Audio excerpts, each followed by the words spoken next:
ఒక సత్యం కోసం ఉప్పు సత్యాగ్రహాన్ని చేపట్టిన నీకు నేను నీ మిత్రునైనా గురువునైనా నీకు వందనం. సత్యం ఎప్పుడు జయిస్తుంది.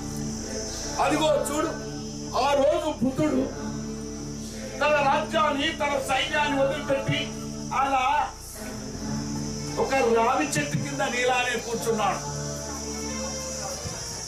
ఆ జ్ఞానోదయం కోసం ఈ మానవ జాతిని ఎట్లా కన్నీళ్లు తుడ్చాలని అలా నీలానే సత్యాగ్రహం చేశాడు. అంతెందుకు, ప్రకృతిలోకి చూడు, అడవిలోకి చూడు, వేటగాని తూటకు గాయపడ్డ పులి ఎవరి కంటపడకుండా అది గాయం మారాలంటే గుహలోకి వెళ్ళి అన్ని మానేసి సత్యాగ్రహం చేస్తాను అని ప్రకృతి. అంత దూరం ఎందుకు పోతావు? మన మహాత్మా గాంధీ అలాంటి బ్రిటిష్ ప్రభుత్వంతో తుపాకులు తూటాలు ఉన్నప్పుడు సత్యాగ్రహం అనే ఒక ఆయుధాన్ని తీసుకుని వెళ్ళాడు.